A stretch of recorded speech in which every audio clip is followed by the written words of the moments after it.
প্রতিদিন একঘেয়েমি কাজ করতে করতে আর ভালো লাগছে না। এই রান্নাবান্না, সংসার সামলানো, বাচ্চা সামলানো, এই তো ঈদের আর কয়েকটা দিনই আছে। এবার ঈদেও ছুটি পেলাম না, মনটা আমার ভীষণ খারাপ। মন খারাপ নিয়েই সংসারের সমস্ত কাজ গুছিয়ে নিয়েছি। এগুলো আমার প্রতিদিনই করা লাগে। মন ভালো খারাপের উপরে এইসব কাজ আমার নির্ভর করে না। আমার মন ভালো থাকলেও করা লাগে, মন খারাপ থাকলেও করা লাগে। যাই হোক, আমার সংসারের কিছু টুকিটাকি কাজকর্ম শেয়ার করব। হ্যালো এভরিওয়ান, আসসালামু আলাইকুম সবাইকে।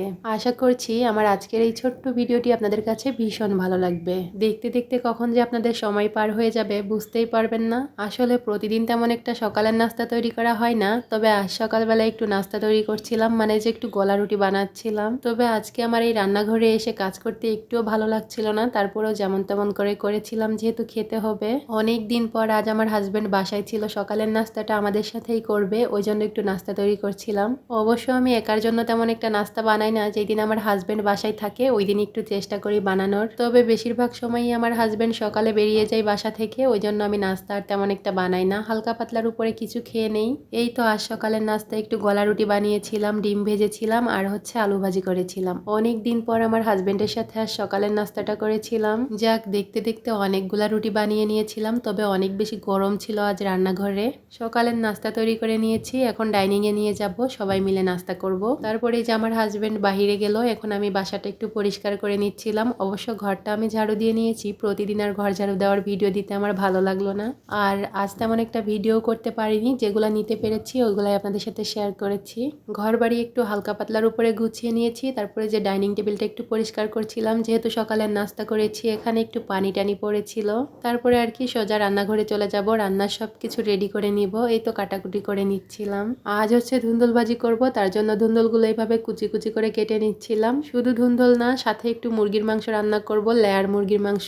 এখন এই যে সবগুলো ধুন্দুল আমি এইভাবে কুচি কুচি করে কেটে নিব। ধুন্দুল ভাজি আমার কাছে খেতে অনেক বেশি ভালো লাগে, তবে চেকসি করতে একটু সময় লাগে। আমি প্রায় 1 কেজি মতো ধুন্দুল এভাবে করে কেটে নিচ্ছিলাম, কারণ ধুন্দুল ভাজি করার পরে অনেকখানি কমে যায়, মানে ভাজি করার পরে ধুন্দুল একদমই অল্প হয়ে যাবে। ধুন্দুলগুলো কাটা শেষ করে পাশাপাশি রান্নার জন্য সবকিছুই গুছিয়ে নিয়েছিলাম। মুরগির মাংস ধুয়েছিলাম, তারপরে মাংসের জন্য মশলা রেডি করেছিলাম, অফ ক্যামেরাতে সবই করে নিয়েছি। এখন এই যে কাটাকুটো শেষ করে রান্নাটাও বসিয়ে দিব। এই ধুন্দুলগুলো কাটতে গিয়ে আমার অনেকটা টাইম লেগে গিয়েছিল, তারপরে আমি ভিডিও নিতে পারিনি আর, যেহেতু একটু তাড়াহুড়োর উপরেই রান্না করছিলাম। মুরগির মাংসটা আমি আগে ভালো করে একটু কষিয়ে নিচ্ছিলাম, তারপরে প্রেসার কুকারে দিয়ে কয়েকটা সিটি দিয়ে নিব। যেহেতু লেয়ার মুরগির মাংস অনেকটা শক্ত হয়, প্রেসারে না দিলে খাওয়াই যাবে না। আর আমার যেহেতু ছোট বাচ্চা আছে, ওই জন্য আমি কয়েকটা আলুও দিয়ে নিয়েছিলাম। আর আমার মুরগির মাংসের কালারটা কিন্তু অনেক সুন্দর এসেছিল, খেতে অনেক বেশি টেস্ট হয়েছিল।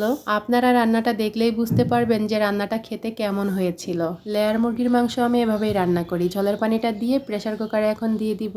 যাই হোক, রান্নাটা আমি অনেকটা শর্টকাটেই করে নিচ্ছিলাম। প্রেসারে দিয়ে আমি 5-7টা সিটি দিয়ে নিব, আমার রান্না একদমই কমপ্লিট হয়ে যাবে। রান্না করতে করতেই দেখি আমার হাজবেন্ড বাসায় চলে এসেছে, আর সাথে করে অনেকগুলা লিচু এনেছে। তো এই যে লিচুগুলো আমি একটু ঢেলে দেখতেছিলাম যে কেমন, বছরের প্রথম লিচু খেয়েছিলাম, আজই খেলাম, মানে এই কয়েকদিন ধরেই বাজারে লিচু উঠেছে। আমার হাজবেন্ড তো অনেকগুলা লিচু এনেছিল, তাহসান দেখে অনেক বেশি খুশি হচ্ছিল। আগের বছরে তাহসান লিচু খেতেই পারে নাই, তখন সে অনেক বেশি ছোট ছিল, কিন্তু এই বছরে খেতে পেরেছে। এই তো আমি সবগুলা লিচুই ঢেলে নিচ্ছিলাম একটা চালনিতে করে। এখন বসে বসে কয়েকটা খাবো সবাই মিলে, তারপরে সবগুলো ফ্রিজে রেখে দিব, পরে আস্তে আস্তে করে খেয়ে নিব। বিসমিল্লাহ বলে প্রথম একটা লিচু ছিলেছিলাম, মাশাল্লাহ লিচুর গায়ে অনেক বেশি মাংস ছিল আর অনেকটা মিষ্টি ছিল।